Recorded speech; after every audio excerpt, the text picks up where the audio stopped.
welcome to the DFD, a podcast dedicated to all things dairy farming. Each episode, we chat with industry leaders who share insights and their experiences into the dairy business. I'm your host, Keith Schweitzer, and I hope you enjoy this episode of the podcast.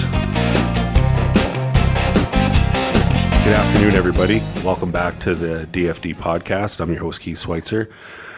So over the last little bit, I've been working with a veterinarian from Eastern Canada, Stirling and Dorrance, and I was just we're looking at some different fatty acid testing on some bulk tank samples with herds, and I thought it'd be a really interesting podcast to cover. I know I don't have a lot of samples back or a lot of experience with it, but it's really kind of interesting stuff. I know they do a lot more of it in Eastern Canada and in Quebec. So Stirling, why don't you introduce yourself and tell us a little bit about your background?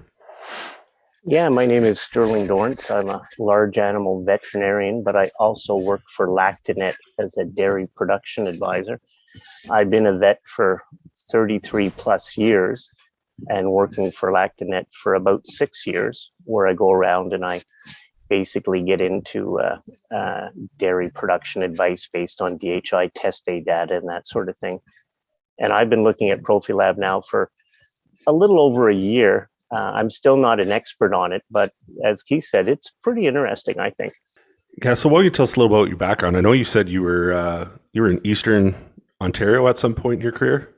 Yeah, I had a practice in Vankleeville, Ontario years ago, and then I moved back home to Nova Scotia, where I'm still practicing as a veterinarian here, sort of semi-retired, but working with Lactanet as well, and primarily dairy cows. That's all I work on. That's all they will let me work on. So that's sort of my story. I know we talked about this a little bit already, but I know Lactanet here in Canada has a I don't know, what do you call it, like a product or an evaluation for milk samples. It's called Profilab. Yeah, so Profilab is basically they're looking at fatty acid analysis at the bulk tank level. Like historically in the bulk tank, we've looked at milk fat, milk protein, somatic cell count, lactose and other solids, and MUN. And now we're looking at fatty acids to sort of try and understand a little better the makeup of milk and hopefully a little better the cow that's providing this milk. Yeah, and so where did this start? Like, this is like I think a U.S. based thing. I think it was Dr. Barbano at Cornell. Was he kind of the instigator, I guess you could say, in all of this? Or the exact history, I'm not sure. I know Quebec has been running this for a number of years, but yeah, I think fatty acid analysis isn't strictly just Quebec or Canada. I think they're recognizing that there is some strength to understanding the fatty acids in milk. Again, primarily for understanding rumen health, as we'll get into, but exactly how it started or where it started, I'm not sure. Well, I know it's pretty interesting, like going to different conferences over the last, I don't know, 5, 8, 10 years, we started hearing rumblings about it, and now it's kind of starting, I guess, to pick up some traction and get into the mainstream. So, and like I said before, it's really interesting. And we're at the bulk tank level, I think, and it won't be too far down the road that we'll start looking at fatty acid analysis at the cow level on DHI samples. That's not here yet, but I believe it's probably going to be here sooner rather than later, especially in Quebec. And then I think the rest of Canada will probably follow. Yeah, like you were telling me before we got going here, like you said they're analyzing something like 4,000 bulk tanks in Eastern Canada? In Quebec, every single bulk tank that gets picked up gets analyzed for fatty acid analysis. They don't all run Profilab. Profilab is actually the report that the producer would get back. But if you have a bulk tank and it's picked up from milk, fatty acid analysis is analyzed in Quebec. In Atlantic Canada, we're not doing it, although there are 74 herds in New Brunswick that for various reasons ship their milk at some point to Quebec. And we are looking at that. But as you know, we have a number of herds, about 19 to 21, where I'm actually doing individual samples in Nova Scotia, Prince Edward Island, and New Brunswick, looking at fatty acid analysis. And you and I were doing a couple in Ontario right now.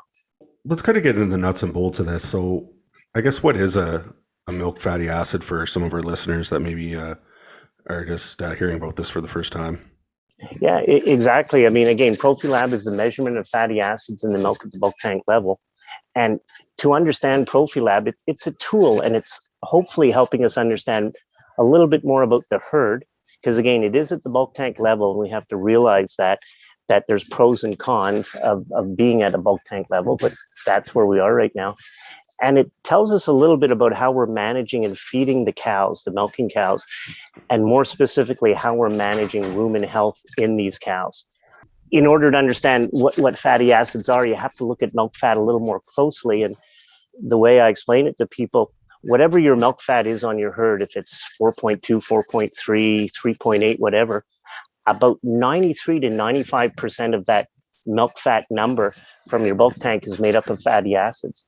The other 5% is made up of glycerol and some other molecules, but 95% of your milk fat comes from fatty acids. So we're just trying to understand the makeup of these fatty acids in terms of trying to figure out how do we improve butter fat or milk fat in cows and in herds in general.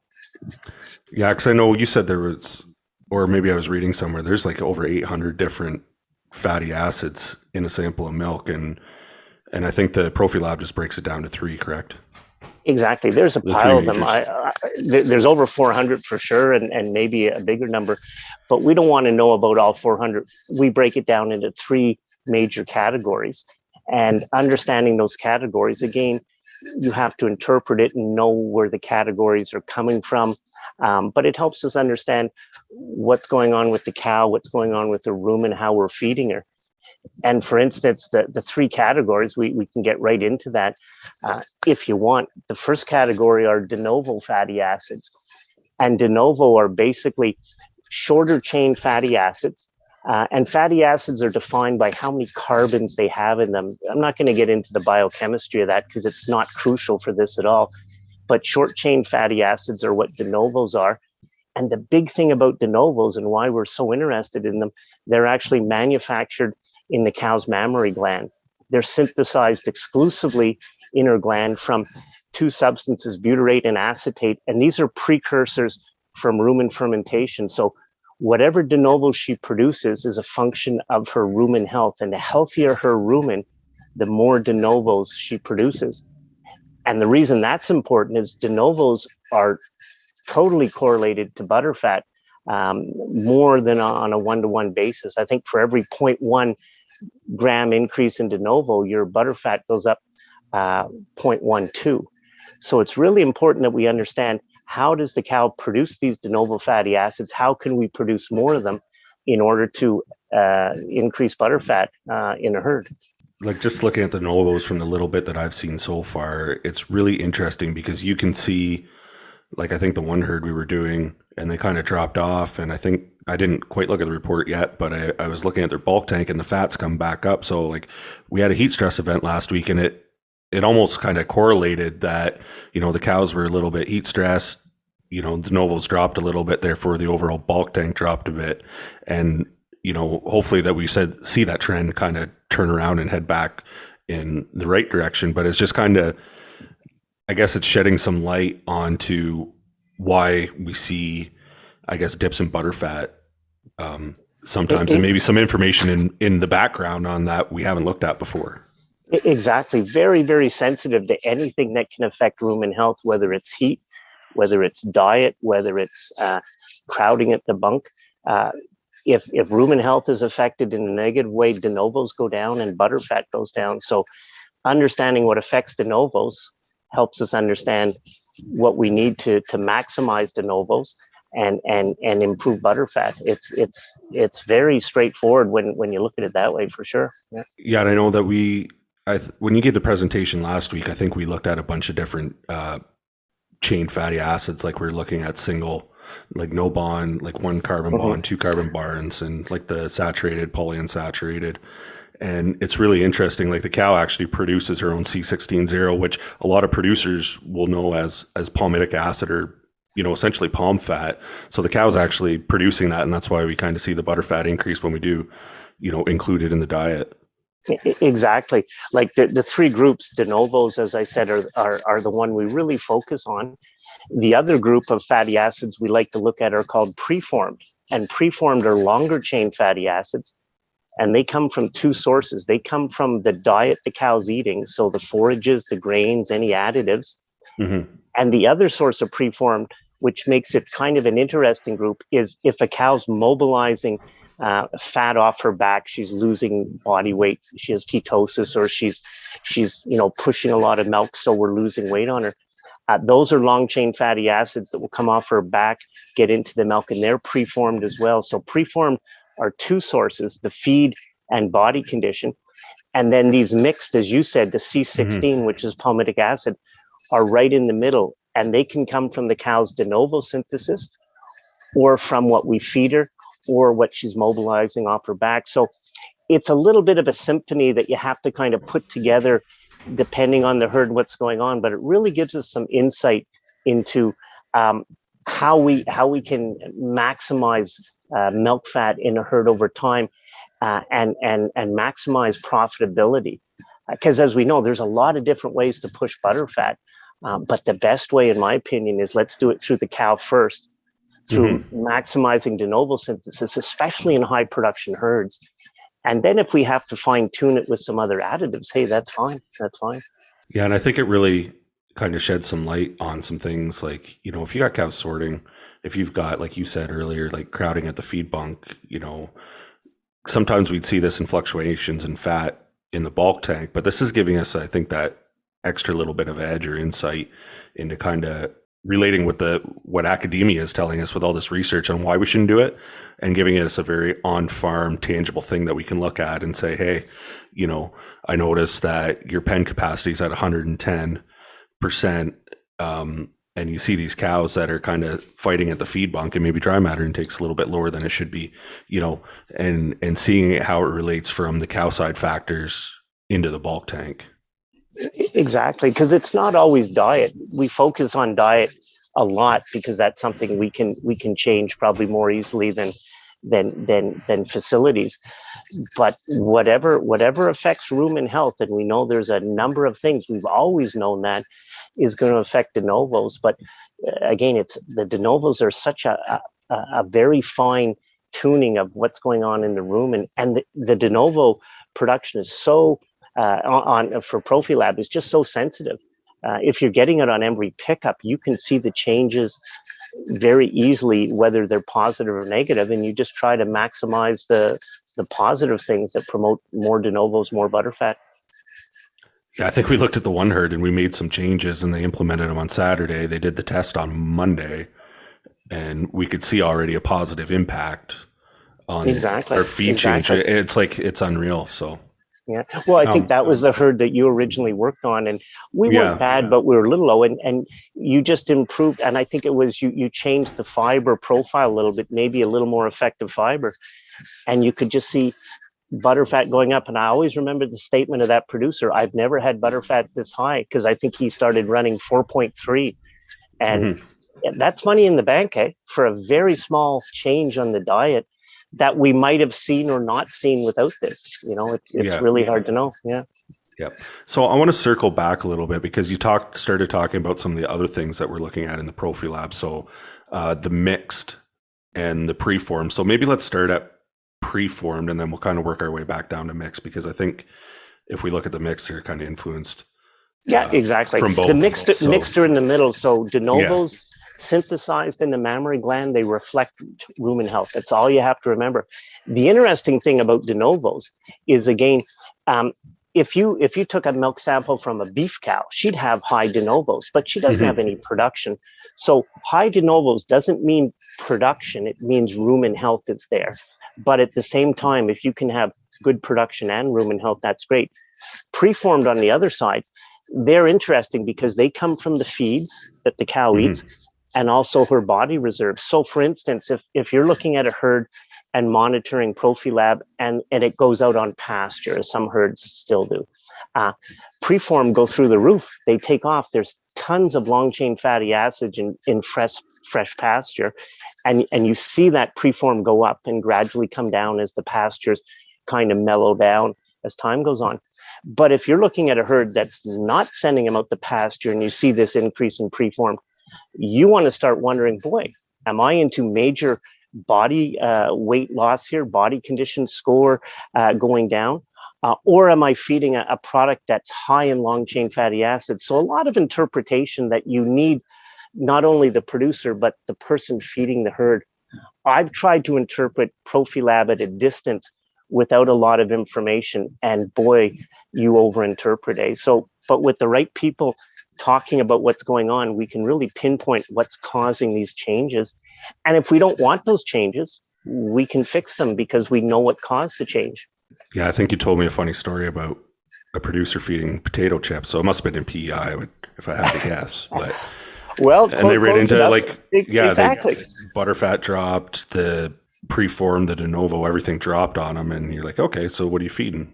And it was too much oil. Well, it was interesting because and starch, I guess, too. So yeah, they were a low butterfat herd and a low milk protein herd, and you knew rumen health was a concern, but no one could figure it out. And actually, this is one of the herds, Deborah Sanchi, who kind of is the Lactanet person who really works with Profilab more than anyone I know. And she was called in to look at this herd, and she looked at a bunch of things and showed the Profilab. They started running Profilab on it. It was one of the first herds in New Brunswick.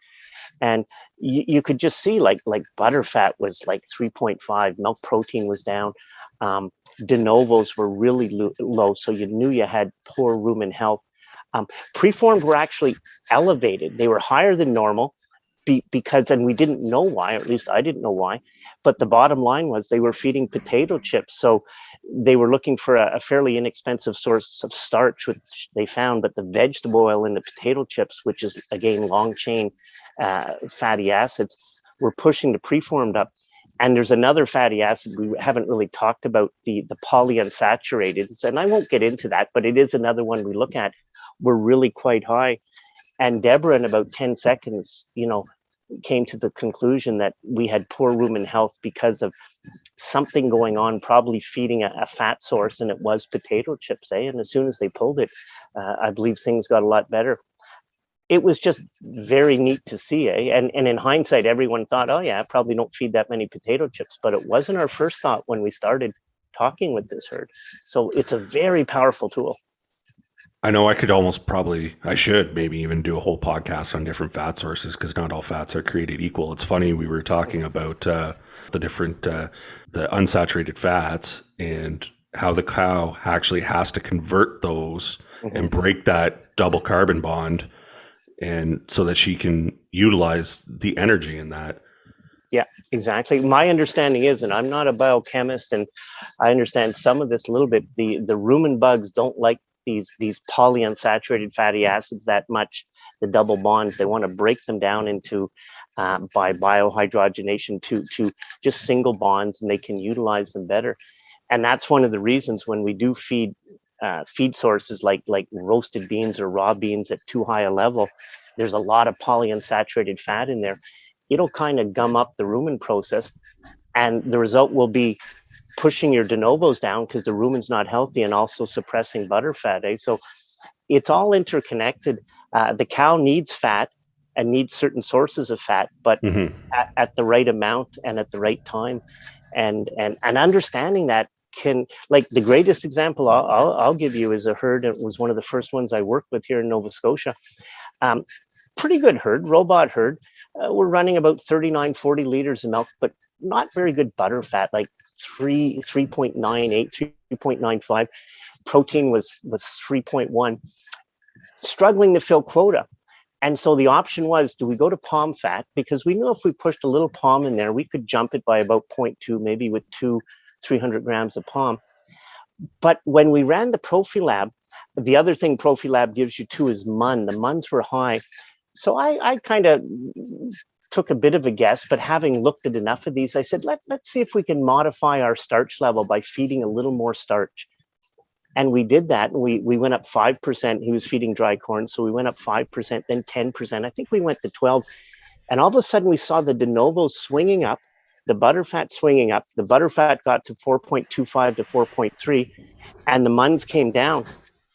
and we solved our problem, eh? And I would have never ever pushed starch into a low butterfat herd until I had learned a little bit more about fatty acids and Profilab, and it was a much cheaper way to raise, his herd's butterfat or milk fat than if we were going to palm fat. Yeah, and with this time of year, it just makes it seem so important in making sure that the forage comes off in good quality and gets packed and put in the silo, because it's our biggest influence on all these fatty acids and the fermentation in the rumen, right? Yeah. So to get it right now won't probably, but it will save a lot of headaches, down the road. Well, so as you know, as we've worked on a few herds, the first thing I look at if de novos are low and I'm worried about rumen health is I ask about forages. How much forage are we feeding? What's the quality of forage? What's the length of the chop? Because if we can't get the right amount of effective fiber, the right amount of forage into these rumens, nothing else matters. These are ruminants, eh? And in a lot of herds, that's usually where the issue is with low de novos. Not always, but that's where I start. And if that's okay, then I'll look at other things like, do we have enough starch? Do we have enough protein? Do we have mycotoxins? Do we have butyric? These sort of things. But making sure we're feeding good forage, and in order to feed good forage, we have to make good forage and putting it away properly. That's key, eh? And I would say, and you would know better than me, it's one of the biggest issues we see on dairy farms in Atlantic Canada is quality of forage, consistent quality of forage. We struggle with it. We had more forage this year than ever before, but we have more bad forage than ever before too, because we were storing it in places in ways that never should have happened, eh? Yeah. I would like to say in Ontario everything's done perfectly, but that's what I've heard. That's what I've heard. I'd be passing on a false narrative. So, and I mean, there's a lot of things happening on a farm, and sometimes you just got to play the cards that are dealt to you. So yeah, no question. But at least recognizing where the weakness is, so we don't chase the wrong rabbit down the wrong hole trying to fix this. Yeah. Yeah, and this stuff's so interesting, Stirling. So it is. If you told me 35 years ago, as a vet, I'd be talking about this stuff, I'd say you were crazy. But this is pretty neat stuff, eh? And there's nothing that will impact the farm, I don't think, more not than Profilab, but understanding what causes the rumen to function and how can we make her healthy and still have tremendous production and push 1.7, 1.8, 1.9 kgs of fat with healthy rumens, eh? That's the key.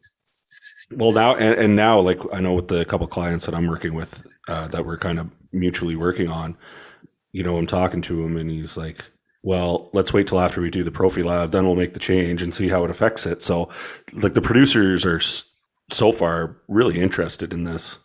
Oh yeah. Well, it's a double-edged sword, eh? Everyone waits for it. And sometimes the results aren't what we want. And then not that people are unhappy, but you only want good results, eh? And sometimes we don't. But sometimes we're learning more from a poor Profilab than a great Profilab. But it's a wonderful tool to let us know, are the fine changes we're making in the diet, and that's what we're doing in these herds. Eh? We're not making major changes, at least not most of the time. Are they worthwhile, and are they going to help us? So I kind of want to circle back and just kind of do a little brief kind of thing. So we're talking about de novos, which are the cows produced them through the rumen. And then we talked about the preform, which is highly influenced by feedstuffs. Now, what about mixed? Like, can you maybe explain what the mixed are? Well, the mixed is C16 fatty acids, palmitic acid. So the cow can produce that herself in her mammary gland as a de novo fatty acid, or we can feed it to her. So if I'm in a herd where de novos are low and we manage to do something to manipulate the rumen to improve rumen health and improve de novos, mixed will also go up. They'll mirror each other, okay? But if I'm in a herd where butter fat is actually pretty decent, okay, and by I see decent, over the average that we call the average from all the different herds that are measured on this is what we use as our average line. So a decent butter fat, say it's 4.3, 4.35. But if de novos are low and the butter fat is high and the mixed are also up, we probably know we have an influence of an external source of palmitic acid, which is fine. But the better way would be to improve the de novos and get the butter fat to that same level, and maybe reduce the amount of palmitic acid we're feeding, if that indeed is what was happening. Yeah. So it's quite fascinating to see what a herd is doing, what it could be doing, and what it needs to be doing to be more profitable here, because the margins are tight. Yeah, and I mean, I don't know what the price of palm fat is in Eastern Canada, but I know here in Central Canada, it's pretty bloody expensive. Yeah. Like we're looking at, if you're going to put 200 grams in a cow, you're probably going to be paying 70 cents per cow per day, which is astronomical on top of already expensive proteins and grains right now, just because of markets and kind of global demand. And I think kind of fine tuning stuff like this is going to really kind of help producers kind of drill down on their feeding program and not only what's in the TMR, but how it's fed, timing, like you said earlier, cut length. I really think it helps identify things like with cow comfort, for instance. Like if a cow's time budget's kind of out of whack and she's not ruminating for 9-10 hours a day, well, why is that? And I think it gives us another, I hate using this analogy, but another tool in the toolbox to go kind of troubleshoot some underlying issues that might be happening at a farm. Well, it really does. And I think it's overwhelming sometimes, but I have a checkoff list that if de novos are low, I go down this list, because I don't want to take a quick guess at what the problem is, because we'll be throwing darts at the board all day long. But if you go through your checkoff list on the things that can affect rumen health, and you're right, cow comfort's in there too, you'll find it. You'll find what the problem is. And if you can improve that, you'll see the quick turnaround by the de novo production going up and butterfat going up as well. So it's a wonderful tool. And back to palmitic acid or palm fat, there's nothing wrong with that. But the thing that scares me a little bit, if it's the first thing we grab when butterfat is low, I'm not sure that's the best move. Let's use it as a tool if we need it. But if we can improve rumen health first, I know cows breed better when de novos are strong. I know I get better repro when de novos are strong. I know I have less problems when de novos are strong. Again, when production is good too. There's a lot of herds that I see that have tremendous de novos, but their production isn't as strong as it should be. And we kind of go the other way. We push a little on those herds. We say, well, here's an opportunity. Maybe we can improve production, lower de novos a bit, but gain in terms of kgs of fat and protein. So every herd's a little different, but it's a wonderful tool. It really is. The other thing we talked about too in a conversation we were having was about butyric acid, and I thought that you can maybe shed some light on that, because it's opened my eyes up a little bit with what you said about that on a couple farms and high MUNs. Well, it's interesting with butyric acid, and we're seeing a lot of it in Atlantic Canada this year. Again, I think with the overproduction of forages, and maybe we're putting it into piles that weren't necessarily packed properly or work properly. So we are seeing more butyric, and as you know, butyric can come from soil contamination, but also manure contamination. So it's and just out there. Improper fermentation. Like if people are wondering about what butyric kind of smells like, just go grab a handful of haylage, and if your wife gets mad at you and tells you to wash your hands and you just can't get the smell off, that's butyric. Exactly. And you see reduced intakes in dry cows. If everything's going well in the dry cows and I start seeing some retained placentas for no other reason, and I'm not really seeing signs of milk fever, I start wondering, do I have some butyric in my forages? Because for me, in my experience, I will see more retained placentas with butyric. So I don't want butyric, and I want as little as possible. But on Profilab, where butyric is really neat, and this is something I've learned over time. I didn't know this in the beginning. If I have a profile where, say, I could have actually butterfat fairly decent, even de novos fairly decent, but high MUNs and just things not going well. When you have butyric acid, you usually have higher levels of ammonia too in the feed, and that's going to push your MUNs up. And it's also going to cause, low-grade ketosis in the herd, because butyric does cause ketosis at all levels of lactation. So butter fat will kind of go up as the cow's mobilizing a little more body weight because she's in a ketotic phase. Preformed will be up. So there are specific profiles.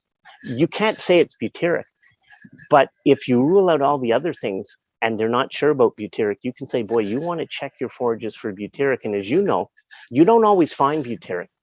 No, on a it's sample. it's really it's quote unquote volatile fatty acid, but Yeah. it's probably the most volatile. So it really, like, I guess the word is volatile. It volatilizes very fast. Yeah, exactly. So you got to take a good sample. Yeah, you got to take a good sample, yeah. airtight, get it to the lab within a couple hours, because if not, a lot of times, you know it's there, but it just might not register on the sample. And not all samples look at it either.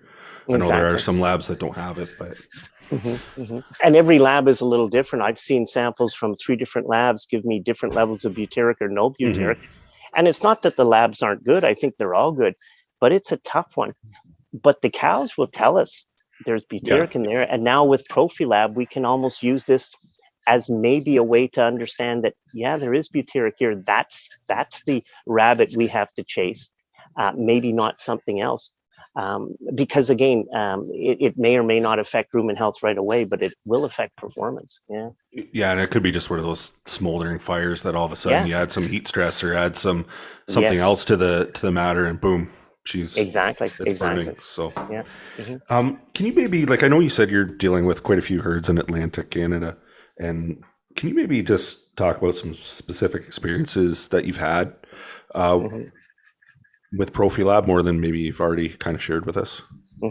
Well, again, it's one of these things that you go in, and the big thing that I'm seeing, and not that I'm getting challenged on, but I work with, all types of herds, but higher production herds, it's a little tougher to have good rumen health in higher production herds. It really is, because I think we're pushing the cows.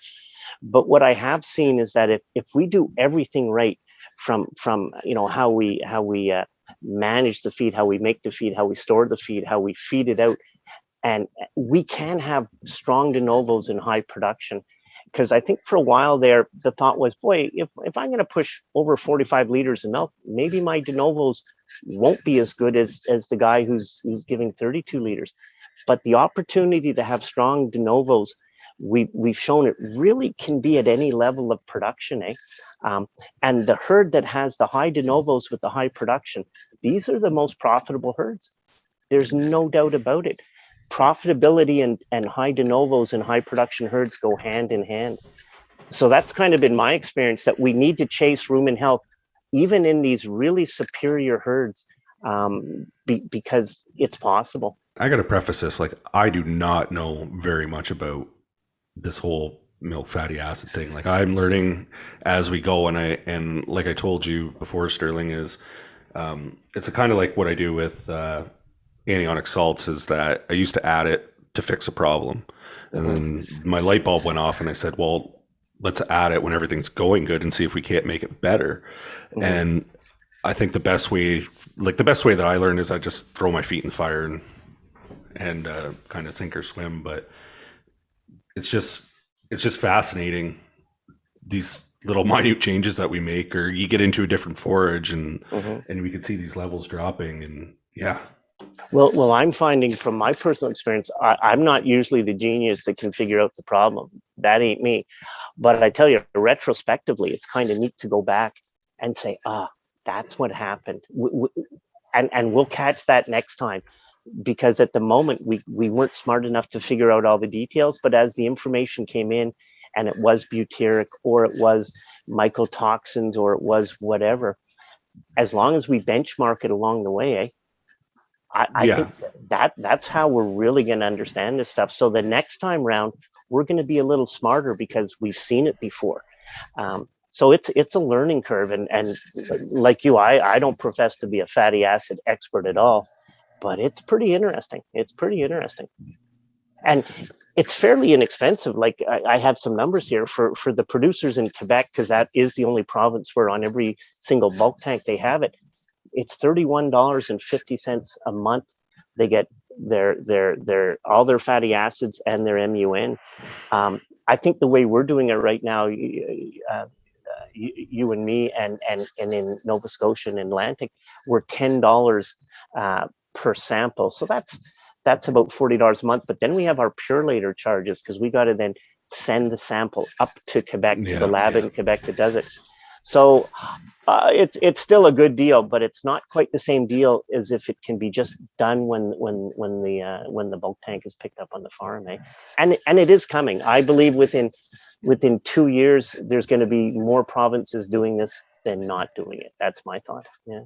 Well, I think, and I often wonder if it isn't going to get driven by the producers or maybe even processors, because I think the more that we're breaking milk apart and reassembling it, I think the processors are going to say, well, if we're making cheese, we want a certain fatty acid profile of the milk, or if we're making fluid, we want a different fatty acid profile to the milk. And like, I don't know this, like I'm just spewing stuff out here. I think you're right. I think that the potential for this is huge, eh?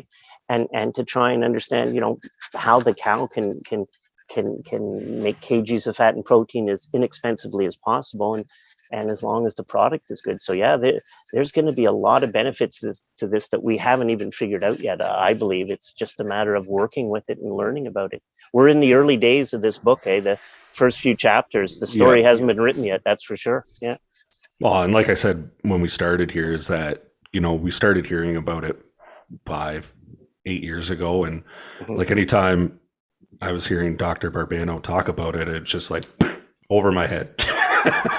It's still over my head, but I'm a slow learner too, Stirling. So well, listen, you're faster than me, because when Lactanet first sent this stuff to me, I went, "Are you kidding me? I don't need this." And I had no interest in it at all. And they kept kind of knocking on the door saying, well, and I'm so glad they did, because I really wasn't that interested, because I'm old and I don't want to learn anymore. I'm getting tired. But I'm sort of glad that they kept at me, because this is really neat. I like getting up in the morning and working with some of these Profilab herds, because it's a challenge, eh? And I do see the future in it, eh? I'm not the future, but this is the future. Yeah. And I'm afraid, like, from my job or your job, we're going to get into a point where, we're going to have information paralysis, because we're just going to have so much stuff coming at us that we don't even know where to start. And we kind of already do. So wait till they start doing this on individual samples on test day. Yeah, it'll be fantastic. You'll be able to look at groups of cows, fresh cows, transition cows, but it'll be mind-boggling, as you said. It'll be a lot of data. What we're going to do with it all, we'll see.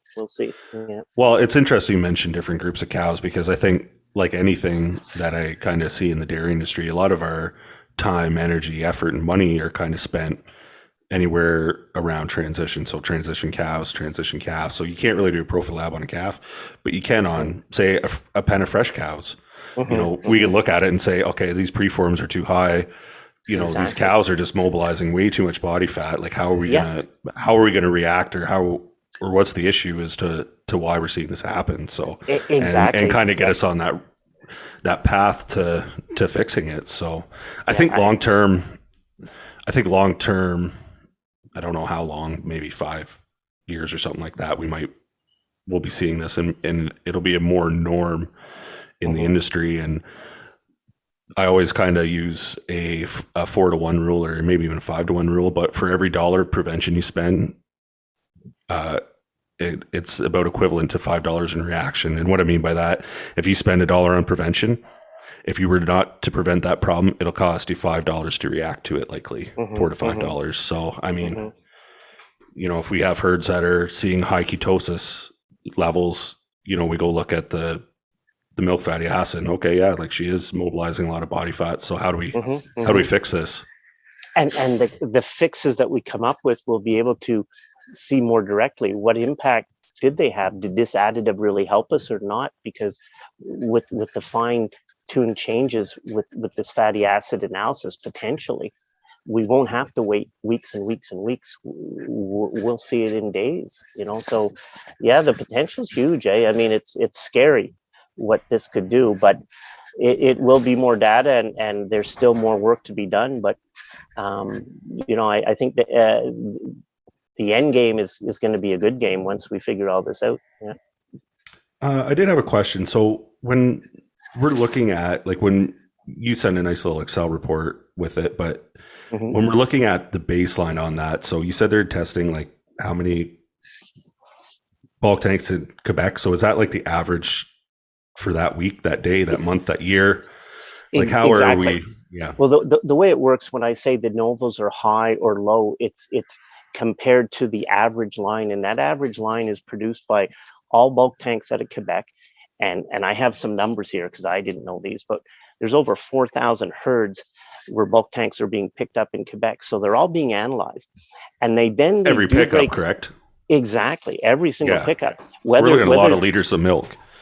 Exactly. There's a lot of data here. And then they actually break it up. If it's a Jersey herd or a Holstein herd, they will separate the two, because as we know, Jerseys are probably going to have a higher level of average de novos than Holsteins because their butter fat is higher. So when you look at it in Quebec, they will separate. If you're a Holstein herd, you'll be compared to the Holstein line. And that will be for all Holstein herds in Quebec, where the bulk tanks are picked up, and Profilab has been analyzed for that pickup. And it's interesting because you can see the average line changes over time. Like de novos really start going up in the winter, which is when things calm down in the barn. Mm-hmm. Feeds are more stable, and in the summer de novos will come down. And so it kind of moves like butterfat does, maybe not as dramatically, but the average line is constantly changing. And the argument, it's not really an argument, it is, well, is that average line the line for me?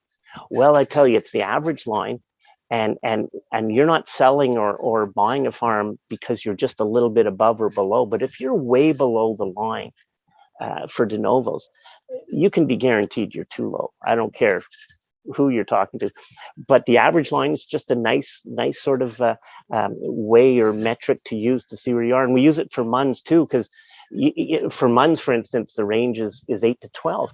Well, you'll see the average line is probably more like 10.01 or something like that. Doesn't mean you have to be there, but it really does focus down. This is where the herds are. Is it the perfect line? No, but it's the line we use.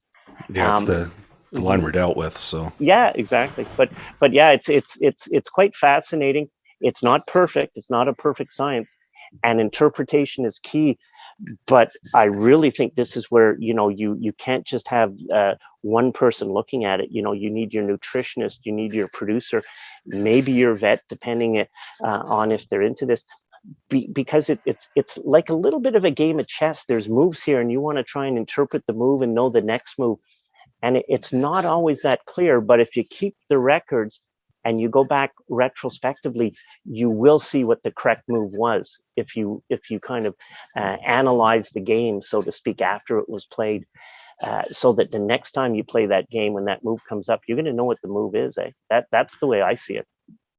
yeah, and so, like, do they got year-over-year data, or is this pretty new? Because it'd be interesting to see how the forage every year affects these numbers, because last year we didn't have as strong as butterfats as we did in general compared to this year, and the major changes are the forages. Yep. And so totally it'd be interesting to kind of correlate that, or see if it follows the same kind of line. I think the data is it's coming in now. I mean, Quebec has been running this at the bulk tank level for over 2 years now. And these herds, there's a ton of data. Even in the herds that I'm doing, I have months and months of data. But when you can have years of data, and the report, the official report, is pretty cool, because you can scroll back 2.5 years when this started on that herd, and have every single, and you can then compare it to what was the forage that year, because when you look at it retrospectively, you'd be able to see that. So there's a lot of analysis yet to be done based on the data that's coming in. It'd be mind-boggling to understand everything they're trying to look at, to understand more of this fatty acid analysis. Yeah, and just me thinking out loud on things as we talk here, and what we can use it for is that, maybe we can have a graph plot, and you plot when you make a change, or you plot, I want to test out an additive, so let's put it in here and see what happens. And then it's just it's a very tangible number, and a very visually nice number to kind of look at, to see if it does positively or negatively affect your bottom line and cow health, right? So for sure. And the only one thing, and you can appreciate this, it really has got me to try to do one change at a time. Because if you make four changes, you have no idea what impacted what. But one change at a time, that herd where we just increased a little bit of corn, it was pretty cool. We could just see the de novos coming up. Yeah. Well, we're using a sniper rifle approach instead of a shotgun, you know? Yeah. Very precise fine tuning. Exactly. Was there any final thoughts or any kind of anecdotes that you thought about this whole Profilab thing, Stirling? Well, again, I think it's new and exciting, and the more I see it, the more I learn. The more I learn, I don't know very much, but it is interesting where it's going, and I think it's going to be a producer-driven thing, as you said. I think any of the producers you and I have worked with, any of the producers that I've worked with, they like this. Mm-hmm. I'm not sure everyone else likes it, but the producers do. And so I think if we can get it into more producers' hands and they can see the power in this, this is going to drive the bus without a doubt, because it's something that's going to make them more profitable. There's no doubt in my mind. There's profitability by understanding this. Yeah, and we're fine tuning everything now. So this is just another thing that we can look at and when things are going good and when things aren't going good. So yeah, we learn more from when things don't go as well as we hope, but at least we know, well, okay, we tried that, and it doesn't mean we don't try something else, but we can get some immediate feedback. The worst thing in the world is a change you make that you have to wait 6 months to see if it was a good idea or not. That's a killer. This, you're waiting from one bulk tank to the next. It's not very long. There's no lag in the data, right? Like I know when we talk about data analysis, you look at things like lag, like how long does it take for it to show up? And this is instant. It's good for millennials, instant gratification. Well, it's funny. In some of the herds I'm doing, it's always a Tuesday sample that we send. And it took me a while to realize that it was probably more reflective of who was feeding on the weekend than anything else. Yeah. And so I had to be careful, because that could be a touchy subject. Sometimes it's not an issue. Sometimes it isn't. So now in some of these herds, we're actually doing a midweek sample and then a Monday sample, depending when the bulk tank comes. So we can compare week feeding just versus weekend. But everyone gets a little more interested in the numbers. And I think it helps in the feed room to make sure everyone's doing the same thing. Even if they're all doing it wrong, let's all do the same thing. So we're not all over the place. But I've really seen that, and the feeders are really, how's the Profilab this week? It's pretty interesting. Yeah. Well, Stirling, I really appreciate you coming on the podcast. I know we shared a lot of information today. I'm not sure how deep into the science we got, but it was good just to talk about it and kind of get it out there on the fact that this product or this is available in certain areas of the country, and there's some neat stuff with it, and it'll probably be more, I guess, mainstream. I don't know, 3 to 5 years down the road. If I had to hazard a guess. I don't think you're wrong there, and it might be sooner. Yeah. And I just want to say this is a hard subject matter to have a conversation on. It's very visual, and I hope we put it together in a way that the people listening can follow it. But I tell you, I'll make an offer, and maybe I'll regret this. Anyone who's listening, who's interested in this, if they contact me, however they can, maybe you have a way that you can give it to them. I don't mind going over what it is, because I really think the more producers understand about this, that's gonna really speed up this process. That we have it in more provinces on every bulk tank, and it's going to make my life simpler, because doing it the way we're doing now works, but it's a lot of work. Doing it one bulk tank at a time, shipping it to a lab, and that there's a lot of little work there that I would rather just get the reports, in front of me on a laptop that the lab in Quebec or Ontario, wherever the labs are, would be doing. But if someone's interested in that, contact me. I'd have no problem going over this with them if they're of interest. If there's an interest there, Yeah, I'll put your email address in the show notes. Sure. And then if any of the listeners out there want to contact Stirling about this, feel free. So anyways, like I said earlier, thanks, Stirling. I really appreciate you coming on the podcast and sharing some insights into what the Profilab and what, milk fatty acid testing is. And I hope producers can really kind of garner some good information from this. Well, no, and I appreciate your interest in this, Keith, because, as someone who's feeding herds, if I can't get someone like you interested in this, then this goes nowhere, right? So I think it's great. Perfect. Thanks, Stirling. Okay, take care. Thanks for listening. This episode of the podcast is brought to you by the dairy team at Trow Nutrition Canada and our SureGain dealer partners. If you enjoyed today's episode, subscribe or follow us on your favorite podcast player, and please leave us a review. If you would like more information about today's discussions, please reach out. We have left our contact information in the show notes. I would also like to extend a special thanks to our sound engineer, Daniel Noguera.